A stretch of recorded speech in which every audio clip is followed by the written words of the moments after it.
بسم اللہ الرحمن الرحیم۔ شروع کرتا ہوں اللہ کے پاک نام سے جو بہت بڑا مہربان نہایت رحم والا ہے۔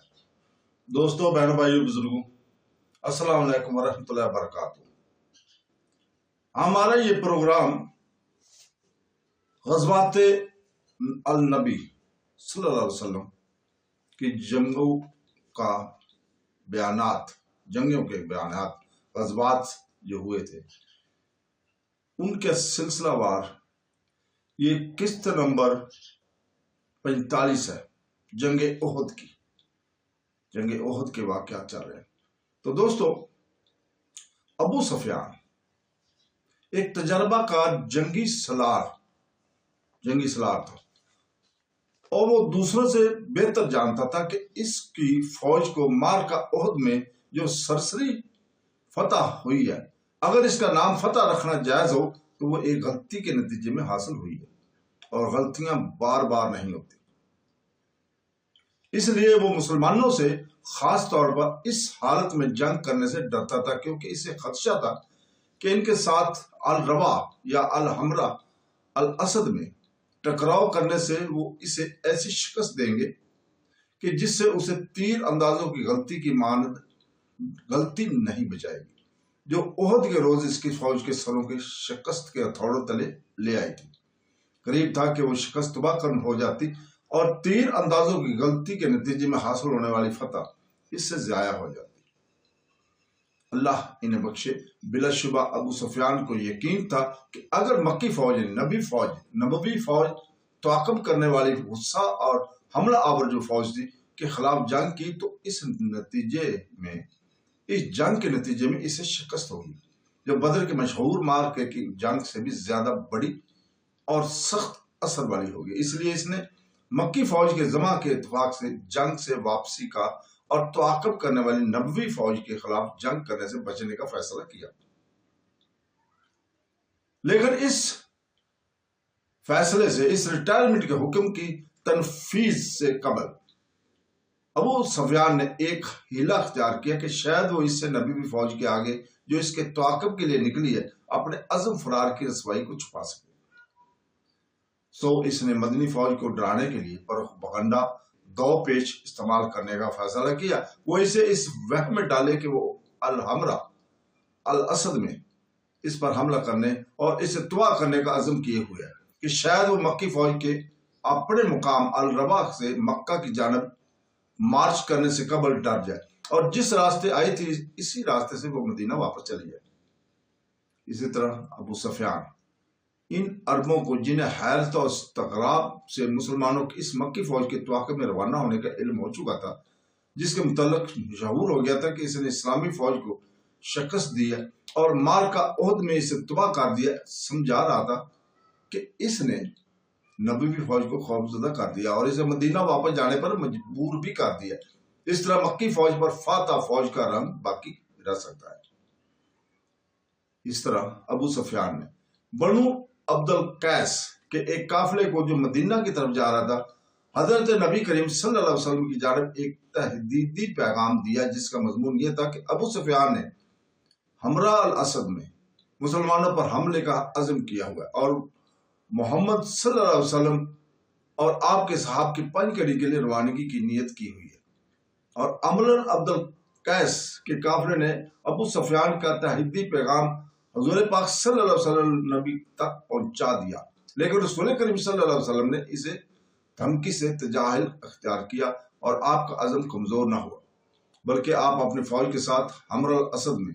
اپنی جگہ 3 دن پڑاؤ کر کے پوری رات آگ جلاتے رہے، تاکہ تحدی کے ساتھ قریش کو بتائے کہ آپ اپنی جگہ پر قائم ہیں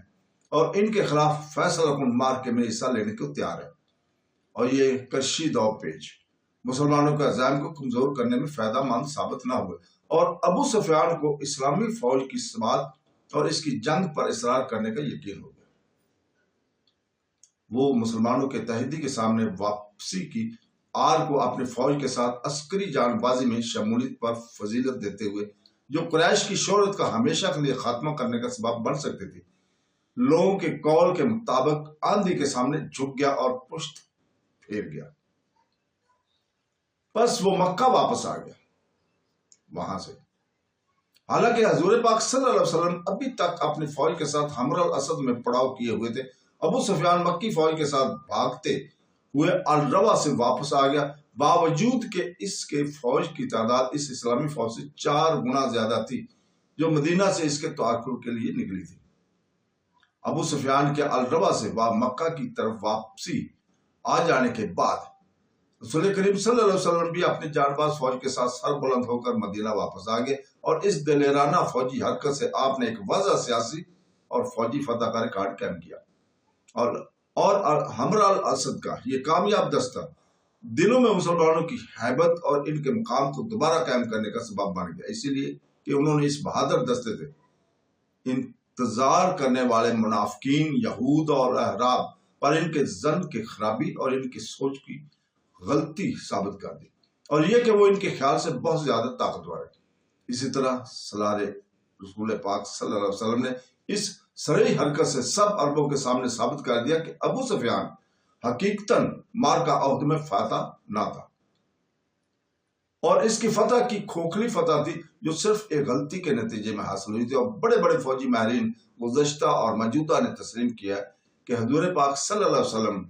نے حمر الاسد تک جو ان کا تعاقب کیا، یہ ایک شاندار عسکری دو پیش تھا جس سے آپ نے اپنی فوج کی شہرت کو محفوظ کیا، اور اس سے اس کی شہرت اور مقام کو واپس لے آئے جسے وہ مارکا احد کی شکست کے بعد کھو دینے والی تھی۔ تو دوستو، بہنوں، بھائیوں، بزرگوں، اس جنگ احد میں، اس مارکے میں مسلمانوں کو بخاری کی تحقیق کے مطابق 70 مقتولین کا نقصان پہنچا، 70 مقتولین شہید ہوئے، اور اس کا مفہوم یہ ہے کہ انہوں نے اس مارکے میں اپنی فوج کے 100 جوانوں میں سے 10 جوانوں کو کھویا، اور مارکا احد میں شہداء صحابہ کی غالب اکثریت انصار رضی اللہ عنہ کی تھی۔ اس مارکے میں ان کے 64 آدمی شہید ہوئے، جن کی اکثریت خزرجیوں کی تھی جو ہمیشہ اکثریت میں ہوتے تھے، اور اس مارکے میں مہاجرین کی شہداء صرف 4 تھے۔ مہاجرین کے شہداء جو ہیں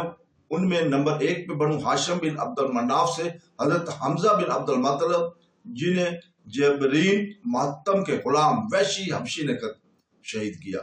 نمبر 2 میں بنو عبد الشمس بن عبد المناف سے حضرت عبداللہ بن حبش، جی ان کو حلیف اپنی ہی اسد بن خزیمہ میں سے تھے۔ بنو عبد الدین بن قصہ سے حضرت مصعب بن عمیر کو ابن کماتل نے شہید کیا۔ نمبر 4 پہ بنو مخزوم سے حضرت شماش بن عثمان